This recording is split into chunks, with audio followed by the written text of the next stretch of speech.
Hola, ¿qué tal? Buenos días, buenas tardes y buenas noches. Estamos en una sesión más de Asia, Café y Cha con una experta. Hoy tenemos a Marga Misvidiella. Ella es traductora de la lengua rusa. Yo no voy a hablar mucho y directamente vamos a pasar a... Solamente estamos encantados de tenerla con nosotros y directamente le lanzo la primera pregunta y es, Mar, que por favor te presentes de la forma que mejor te parezca y nos digas cuál es tu formación y tu experiencia con la lengua rusa y en la traducción. Bueno, muchas gracias. Claro que sí, Mónica. Gracias a ustedes dos por la invitación. Estoy muy contenta de estar acá. Y en efecto, como has dicho, Mónica, yo soy, o me gusta llamarme, presentarme como traductora de literatura rusa al español, a pesar de que mi formación universitaria no es precisamente en filología rusa, sino que yo estudié letras hispánicas, lengua y literatura hispánicas en la UNAM, y estudié el ruso también en la UNAM, en la universidad. No empecé desde niña, como muchas otras personas sí. Y después del que pude cursar pues todos los niveles que daban de ruso en la UNAM, en el entonces CELE, ahora en ALT, me fui a Rusia, a San Petersburgo, a seguir trabajando con el idioma, a poder profundizar, a poder vivir la experiencia del idioma y certificarme, porque en mi cabecita yo necesitaba estar certificada para empezar a traducir, aunque no es necesario, ¿no? Pero bueno. Y desde pequeña eh, sabía que yo cuando fuera grande quería estudiar ruso porque me había atraído el idioma y me había atraído la cultura por una razón familiar y libresca. Y es que cuando era yo una niña de más o menos 11 años, descubrí que en mi casa o en mi familia eh, se había hablado otras lenguas, se había hablado catalán y se había hablado ruso. Y la manera en la que descubrí que se había hablado ruso fue porque mi madre me llevó a conocer sus cosas, unas cosas que había dejado encargadas con unos amigos una vez que tuvo un conflicto, que se mudó de casa, y entre esas cosas había unos libros en ruso, unos libros muy hermosos de finales del siglo XIX, principios del XX, que resulta que mi abuelo y bisabuela se habían traído de la Unión Soviética cuando ellos habían dejado la Unión Soviética. Mi abuelo y bisabuela no son rusos, son españoles, pero llegaron a la Unión Soviética como refugiados en la guerra civil. Mi abuelo creció allá, fue de esos niños de Rusia, mientras que mi bisabuela acompañó a esos niños de Rusia. Y como pasó con los niños que vinieron a Morelia, los españoles exiliados de la guerra civil, pues allí en la Unión Soviética pasó lo mismo, tal vez en una cantidad mayor, se fueron 3.000 niños a toda la Unión Soviética. Y si ellos pensaban que tal vez iban a estar unos 2, 3 años en lo que terminaba la guerra, pues no, resultó que para muchos esa experiencia fue de muchos años. Entonces, mi abuela y bisabuelo, digo al revés, mi abuelo y bisabuela pasaron con 20 años allá y después se exiliaron a México.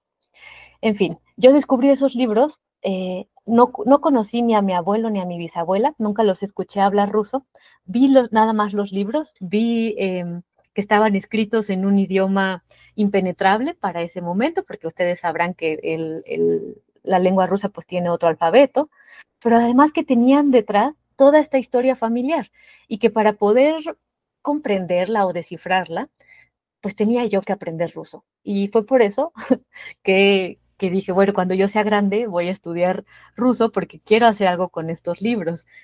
En ese momento le pedí a mi mamá que no los vendiera. Mi mamá me estaba llevando allí porque necesitaba venderlos, porque necesitaba sobrevivir. Se había quedado sin trabajo. Y le dije, te prometo, mamá, que cuando sea grande voy a estudiar ruso. Eh, Ella no lo creyó, intentó venderlos, pero afortunadamente no pudo hacerlo, ¿no? Porque también es una lengua que en México no se habla mucho, así que pues las personas a las que mi mamá podía acceder para ofrecérselos, pues eran muy pocas, no las encontró, no lo pudo vender y ya está. Llegué a la universidad y ahí estudié ruso. Pues es una historia fascinante y de esas, bueno, de los españoles catalanes en México, digamos que es común, ¿sí? O más los gallegos, que son la comunidad, supongo que más grande en México. Y yo nada más había escuchado y leído de los españoles en la Unión Soviética. Y conocerte, pues ya es otra conexión más, ¿no? En estas historias que se van tejiendo. Una de las cosas que también nos gustaría que nos platicáramos es sobre mujeres, como tú traducen o mujeres que escriben en lengua rusa. ¿Qué nos puedes decir de eso? Por supuesto, claro que sí. Bueno, cuando hablamos de literatura rusa, como casi de cualquier otra literatura, y nos vamos al canon literario, nos damos cuenta, y creo que eso ustedes también lo han visto, por eso este programa, que la mayoría de los autores publicados, o que llegan a leerse, a traducirse, a imprimirse, pues son hombres. Y es algo relativamente nuevo, el hecho de que sean las mujeres las que cuenten sus historias, ¿no? Las que sean las escritoras publicadas, las que tengan ese poder, ese lugar de enunciación. Entonces, es curioso porque si pensamos la literatura rusa clásica, encontramos que hay muchos hombres que escribieron y grandes personajes femeninos, ¿no? O sea, pues, el lugar de la mujer en la literatura rusa es un lugar en donde se representa a un ideal de mujer, o todo lo contrario, también lo que se espera que no sea la mujer, escrito a través de la mirada masculina. Y sin embargo, también pasa con la literatura rusa y rusa soviética, pues es también de esa parte del mundo en donde empiezan las mujeres a empoderarse más rápido, ¿no? Gracias a la Revolución Rusa, a las primeras reformas incluso políticas. Y bueno, será con el tiempo que aparezcan más escritoras eh, que escriban en ruso. Yo quisiera aprovechar, si uno quiere introducirse a la literatura femenina o escrita por mujeres en ruso, voy a aquí aprovechar para recomendar un librito pequeñito que está editado, se llama Nueva Literatura Rusa, Prosa Femenina. Es realmente muy delgadito este libro. Este libro fue editado por una editorial colombiana llamada Poklonka. Es una editorial que tendrá apenas unos 10, 11 años de existir, cuyo primer título fue precisamente este que les estoy mostrando, el de Nueva Literatura Rusa, Prosa Femenina, y que tiene como propósito traducir sobre todo literatura escrita en ruso. Algunos le podrán llamar rusófona, otros le llaman simplemente literatura rusa, a pesar de que quienes escriben en ruso no necesariamente tienen la nacionalidad rusa, eso ahorita también se lo voy a decir. Y en es curioso que se llama Nueva Literatura Rusa, porque nos presenta a cuatro escritoras que son Tatiana Tolstaya, Lyudmila Petrushevskaya, Victoria Tokareva y Lyudmila Ulitskaya. Perdón que lo diga así los nombres, ahorita si quieren lo escribimos o se pueden buscar, pero es curioso que se llama Nueva Literatura Rusa cuando estas cuatro mujeres pues nacieron en la década de los 30, 40 y 50. La más joven, Tatiana Tolstaya, nació en 1951, pero sí que es una nueva literatura rusa, prosa femenina, porque por lo menos en español, pues apenas empezaron a traducir ellas más o menos en los años 80, 90, y en realidad ya una fuerte traducción o una abundante traducción de literatura de los escritos de estas autoras sucedió del 2014 para acá, ¿no? Y bueno, ellas las presentan muy bien. Lyudmila Petrushevskaya, por ejemplo, que nació en el 38, en realidad fue conocida durante la Unión Soviética más como dramaturga, cantante, como guionista de series animadas, eh, pero no como escritora. Y su escritura, que es fantástica y que es una escritura muy, a veces pareciera medio perversa, es esa escritura que, que produce extrañamiento desde el principio, ¿no? Que no sabes si te gusta lo que está leyendo o no y que da miedo también. Bueno, su escritura como tal, en ruso como traducida, pues empezó a difundirse ya siendo Lyudmila una mujer de 70, casi 80 años. Eh, entonces, bueno, eso es curioso. Y bueno, estas son 4 autoras que eligieron los editores de Poklonka presentar, que siguen siendo también dentro de un canon ruso un poquito más tradicional, porque nacieron las 4 entre Moscú y San Petersburgo, las grandes capitales.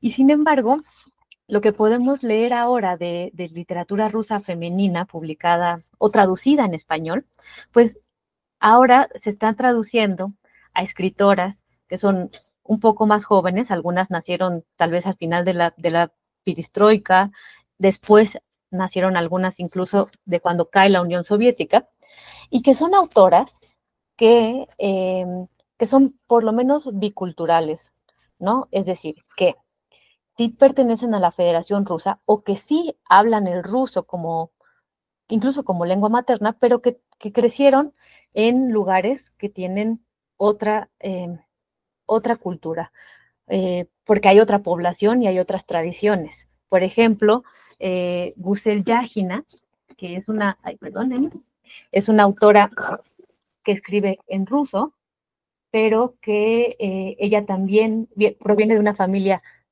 tártara, o sea, es decir, tiene los dos contextos, o Alisa Ganieva, esta es La montaña festiva, traducido por Marta Rebón.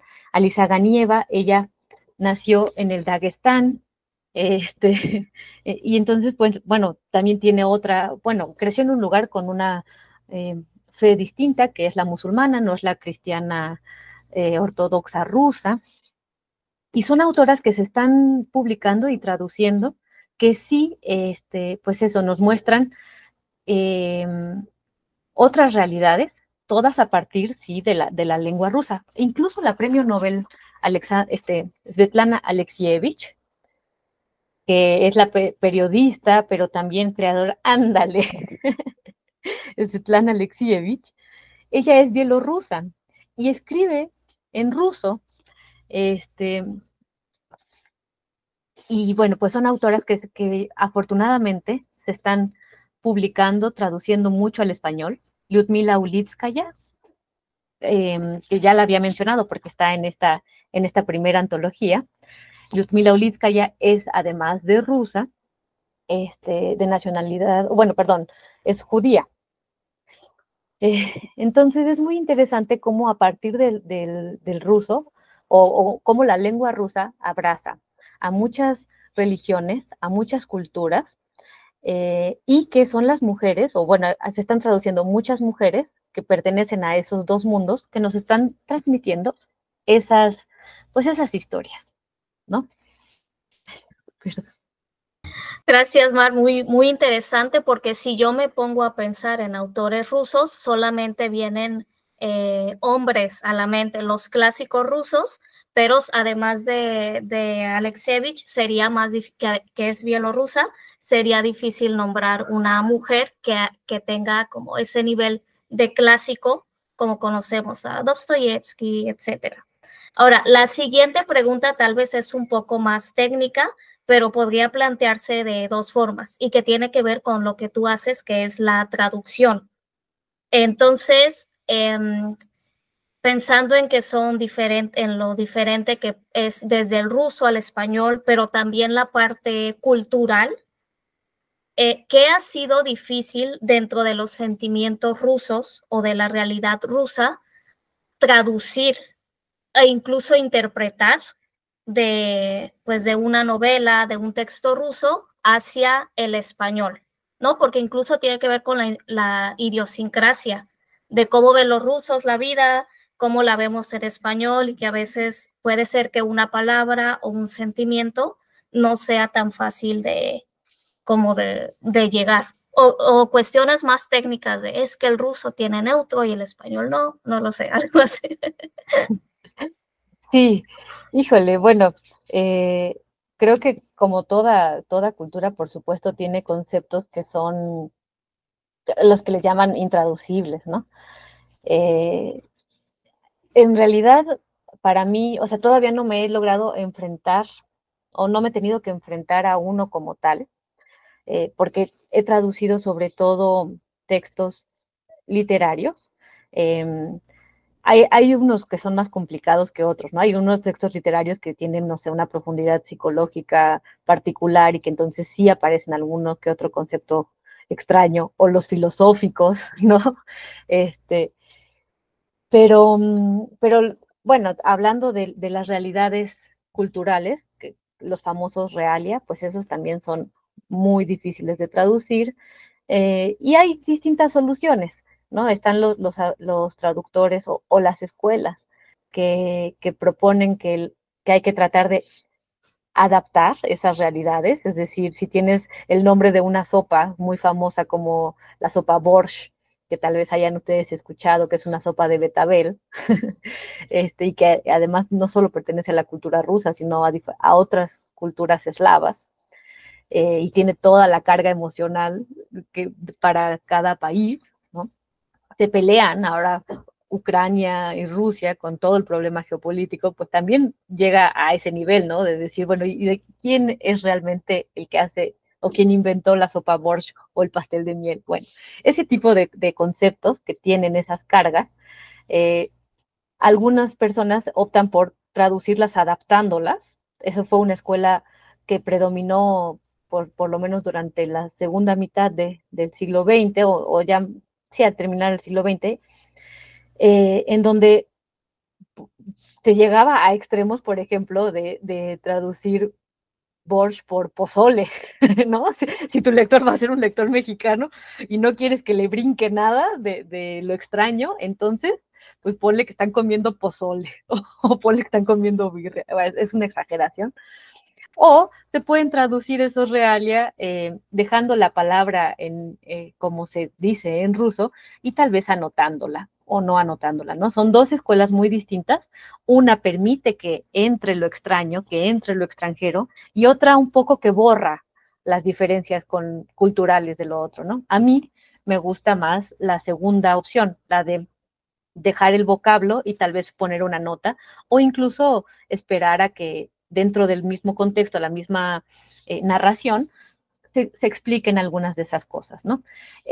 Los realias pues siempre son un relajo de traducir. En ruso también hay, en literatura rusa hay un recurso que usan sobre todo los autores que están haciendo sátira o que lo usan para el humor o incluso para caracterizar moralmente, psicológicamente a sus personajes, que es nombrarlos de una manera que para el lector ruso es muy transparente en los apellidos, haciendo los apellidos derivaciones de esa palabra o característica que va a tener el personaje, ¿no? Entonces, por ejemplo, nosotros hemos leído Crimen y Castigo de Dostoyevsky toda la vida, y hemos leído que el que asesina a la usurera y el personaje principal, ¿no? El que sufre todas estas cosas de la culpa, es Raskolnikov.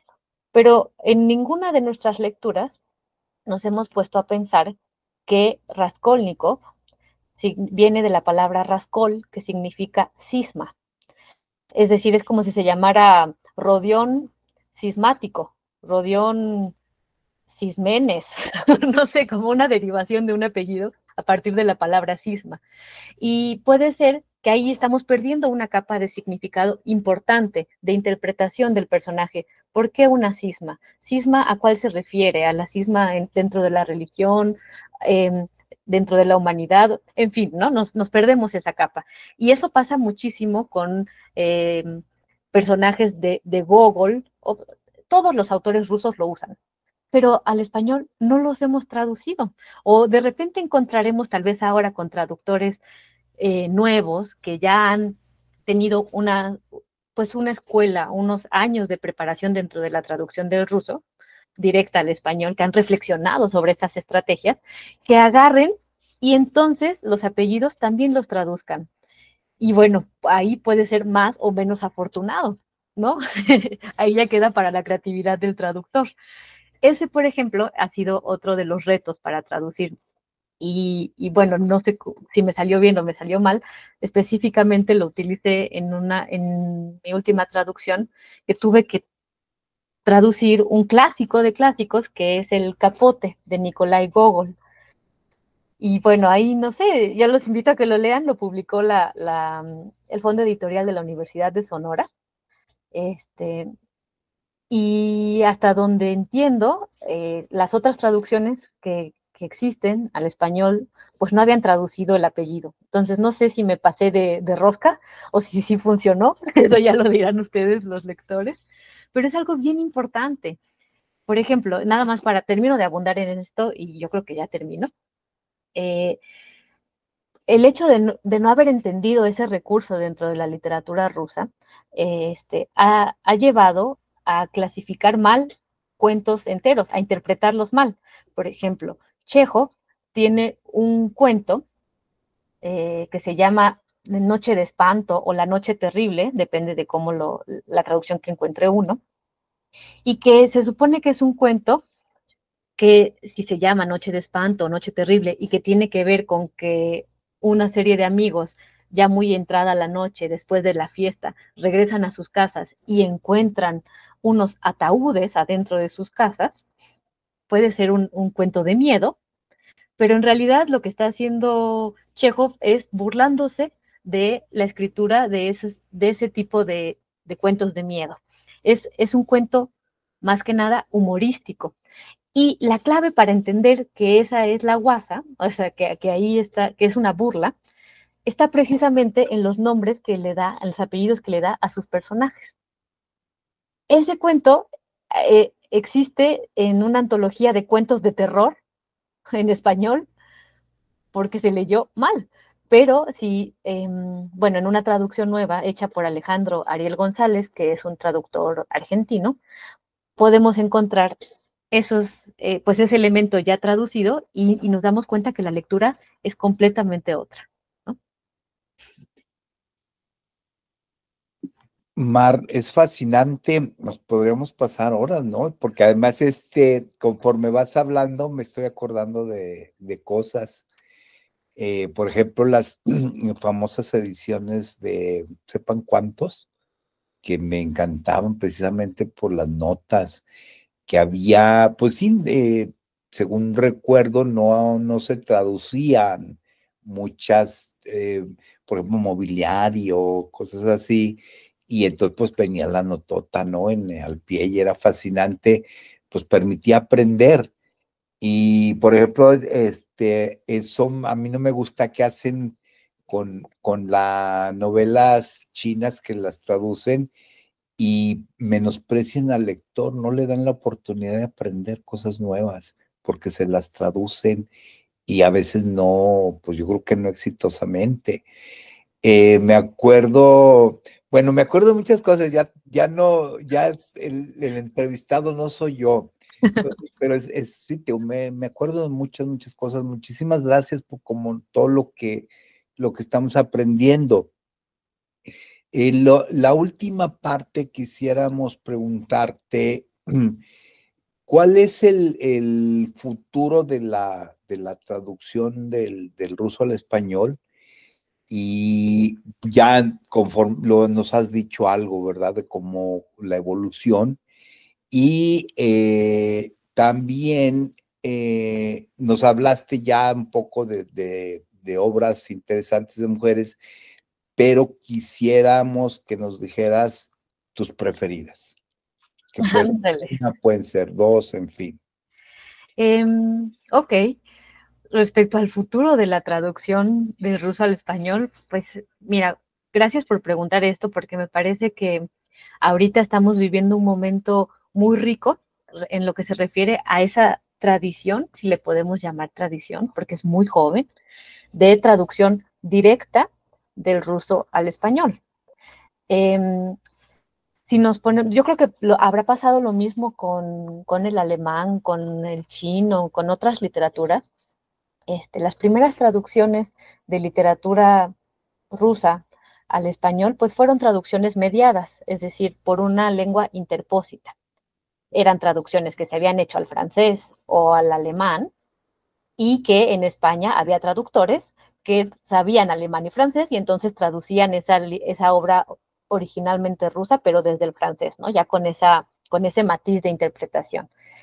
Y bueno, esa en primer lugar, ¿no? Y en segundo lugar, también la mayor cantidad de traducciones que nos ha llegado, de ediciones de literatura rusa traducida, sobre todo se realizaba en España, que era pues el centro editorial, ¿no? Por supuesto, después en el siglo XX otras capitales latinoamericanas pues fueron tomando fuerza, como Buenos Aires e incluso la Ciudad de México, pero digamos que toda la tradición pues nos venía dictada por la norma editorial española, ¿no? Y eran allá donde se traducían y donde se elegía que traducir con sus propios elementos de censura, ¿no? Durante la España franquista se tradujeron algunas cosas con sus matices de censura y otras de plano no se iban a traducir allí, ¿no?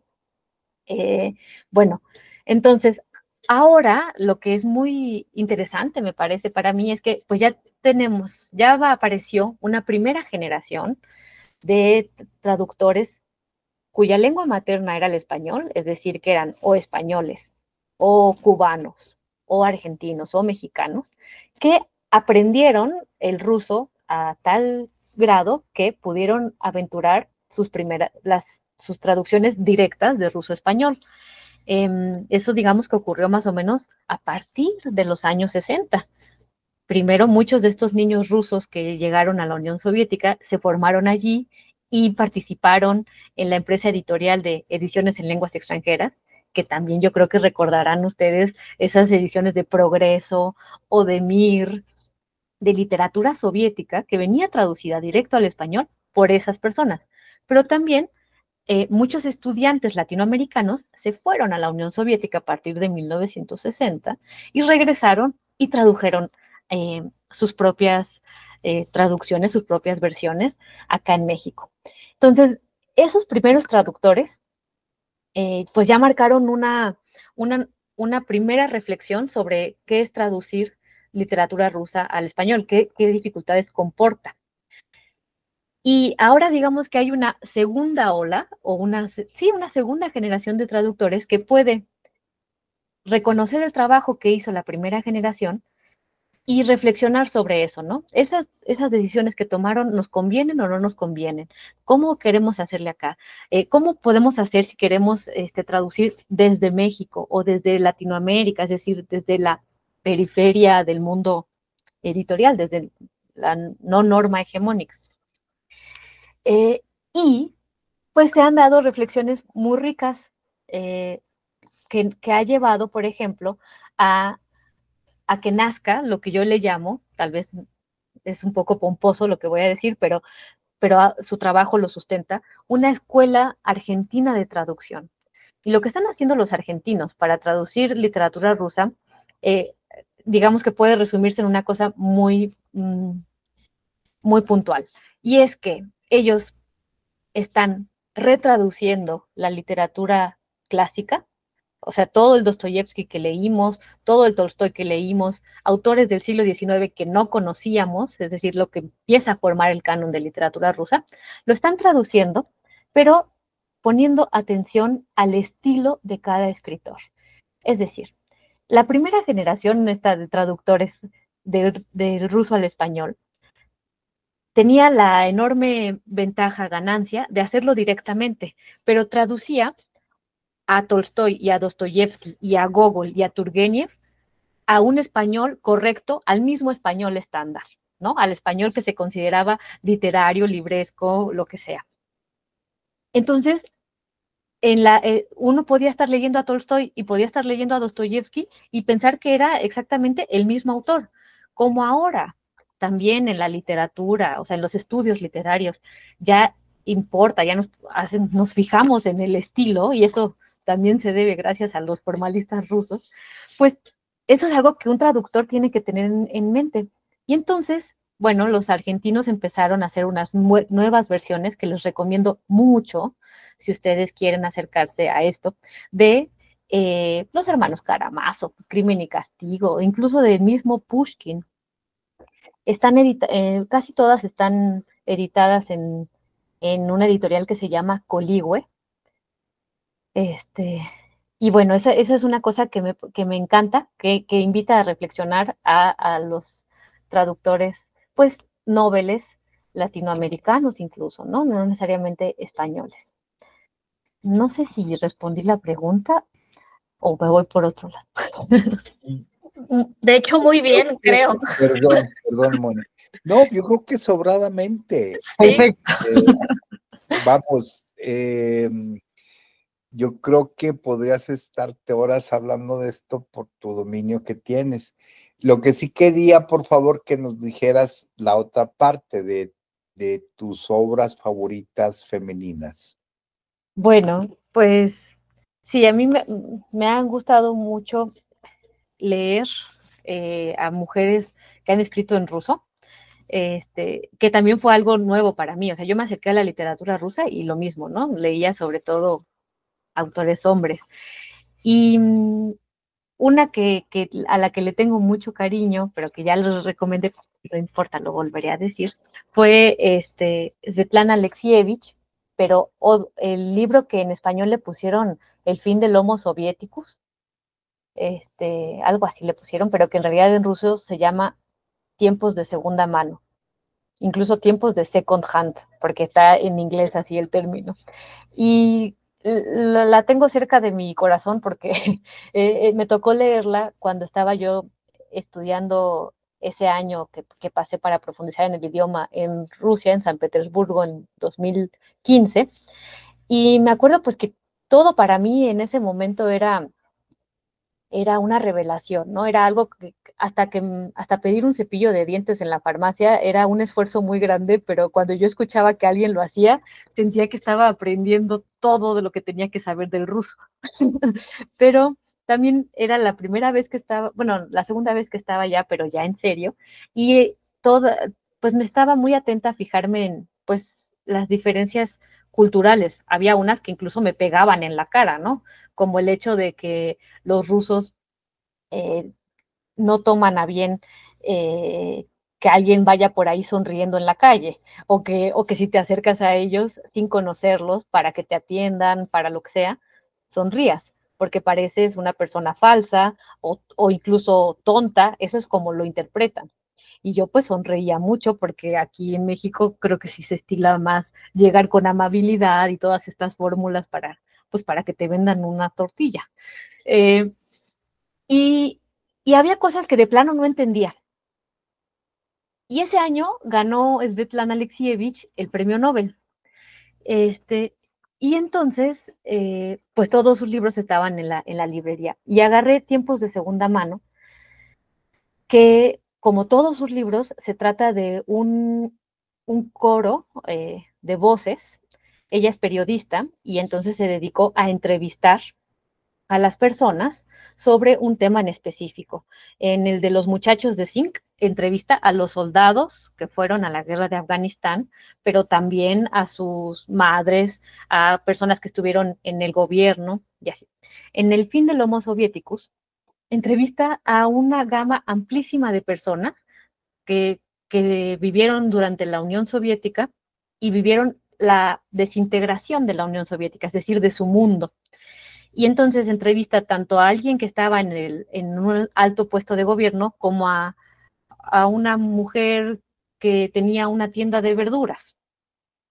Y fue pues en ese coro de personas, en lo que contaban, que yo pude entender a mis vecinos, por ejemplo, a los vecinos que tenía yo y que no me trataban como yo quería que me trataran, ¿verdad? Yo decía, pues, ¿qué estoy haciendo mal?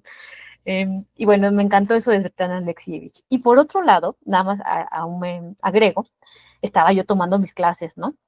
Y también gracias a Svetlana, ya que ganó el premio Nobel, pude enfrentarme a otra cosa de la cultura rusa, que no es tan fácil de hablar, porque es una cultura que, bueno, exalta mucho la guerra, es una cultura muy patriarcal y es una cultura en donde eh, el género, o sea, el ser mujer y ser hombre, o lo femenino y lo masculino, está muy, muy determinado, ¿no? Hay cosas que solo pueden hacer las mujeres y cosas que solo pueden hacer los hombres, incluso las palabras, ¿no? Tienen una carga muy fuerte, si es no es lo mismo decir, y aquí es donde yo aprendí, un poeta como hombre, poet, que una paetez, una poetisa.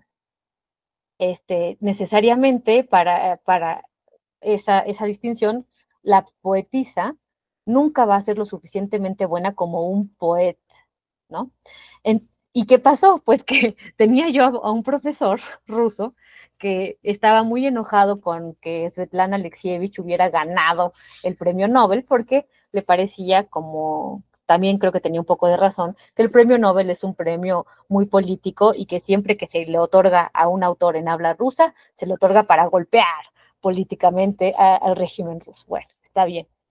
Pero además él siguió hablando y pues él no consideraba que una escritora o una escritura periodística como la de Svetlana pudiera ser considerada una escritura literaria, así, ¿no? Como debe de ser. Y además, pues me explicó esto del el poeta y la poetess y me dijo, tenemos nosotros muy buenos, eh, muy buenas poetas, ¿no? Pero, por ejemplo, Marina Tsvetaeva y Ana Akhmatova, las grandes poetas del siglo de plata, ellas no se les puede llamar poetes, ellas se ganaron el título de poet. Ah, bueno, gracias, señor, le dije. Pero bueno, eh, por eso me gustó mucho Svetlana Alexievich. Yo la recomiendo si se quiere comprender, eh, pues, esa cosa tan difícil que significó para los rusos la desintegración de la Unión Soviética, el hecho de que se acabara un mundo y empezara otro de manera tan tan brutal como, como se abrió, ¿no? Al capitalismo. Y, perdón, la última recomendación que voy a hacer ya que me están abriendo el espacio, otra escritora que me gustó mucho y que sí tuve la suerte de traducir fue, es una mujer que deberíamos todos de conocer o que tal vez algunos de ustedes ya conocen, porque es una mujer que fue una revolucionaria bolchevique, Alexandra Kollontai. Y Alexandra Kollontai fue además la primera embajadora mujer del mundo y fue la primera embajadora soviética en México. Bueno, la primera embajadora soviética mujer en México en 1924. Y Alexandra Kollontai es una figura muy interesante. Es gracias a quien, bueno, no gracias a, pero es la figura, la cabeza de todas estas reformas que se dieron con la Unión Soviética en favor de la mujer, ¿no? Por ejemplo, la legalización del aborto o, por ejemplo, el hecho de crear instituciones en donde se pudiera cuidar a los hijos y que las mujeres siguieran trabajando, es decir, una serie de cosas de la mujer trabajadora que fueron posibles gracias a las ideas de Alexandra Kollontai. Pero Alexandra Kollontai también escribió literatura y escribió una novela y unos como 5 o 6 novelas cortas, breves, o cuentos incluso, uno de los cuales yo traduje. Y en esa fue, a pesar de que ella fue una mujer de muchas ideas y de mucha acción, porque sí que estuvo en la movida, hubo un momento en el que ya pues había avanzado, ya había pasado la Revolución Rusa, ella ya estaba, pues ya había empezado la Unión Soviética, pero ya era muy difícil imaginar, según la teoría, qué pasos siguientes dar o cómo vive la gente que quiere una verdadera transformación. Y entonces todas las ideas que ella tenía o por las que abogaba sobre el amor libre, por ejemplo, las empezó a ensayar psicológicamente en la ficción. O sea, ¿cuáles son las contradicciones que aparecen, ¿no? Con los hombres que dicen que sí van a acompañar a la mujer, pero que en realidad no soportan que la mujer le ponga más atención a su trabajo que a hacerles de comer a ellos, ¿no? Y bueno, pues a ella, Alexandra Kollontai, la estamos traduciendo en México, sus cuentos, y hay una historiadora mexicana que se llama Rina Ortiz, que está traduciendo obra interesante, tal vez no literaria, de Alexandra Kollontai. Tradujo el diario de Alexandra Kollontai en México, que editó la Universidad Veracruzana, pero aquí además incluyó otros textos, y dentro de muy poquito, el siguiente mes, se anunciará la traducción del ensayo autobiográfico de Alexandra Kollontai en Pequeños Grandes Ensayos de la UNAM. Recomiendo mucho acercarse a esta autora, porque su texto, bueno, por lo menos el cuento que traduje y que leí frente a muchas personas cuando celebramos el paso que tuvo Alexandra Kollontai por acá, es un texto que, que todavía le habla a la mujer contemporánea, ¿no? O sea, que muestra nuestras contradicciones, nuestros miedos cuando queremos defender una carrera, por ejemplo, académica, y que eso nos cuesta, tal vez no tener el amor de una pareja, porque el hombre tal vez pide más atenciones de las que se le puede dar si una persigue su carrera académica. En fin, eso es. Pues muchas gracias, Mar. Ha sido muy, muy interesante todo lo que hemos aprendido hoy desde la parte técnica, desde la cultura rusa. Entonces, ha sido una conversación o una entrevista muy entretenida. Y bueno, yo estoy fascinado. Esta Kollontai es de mis personajes favoritos. Y pues nada, además ya encontré el libro aquí en internet, ¿cómo se llama? El de la Universidad Veracruzana, y la portada, la foto está bellísima. Está bellísima la foto. En fin, Mar, muchísimas gracias. He estado muy contento, he aprendido mucho, y pues ojalá volvamos a encontrarnos, y no solamente, no es, sí sabes mucho, pero lo más importante es el entusiasmo y la pasión. Bueno. Eso se aprecia más. O sea, magnifica, aumenta tus conocimientos. Muchísimas gracias. No, muchísimas gracias a ustedes, de verdad. Y claro, sigamos en comunicación porque hay mucho más para compartir. Muy bien. Muchas gracias. Gracias.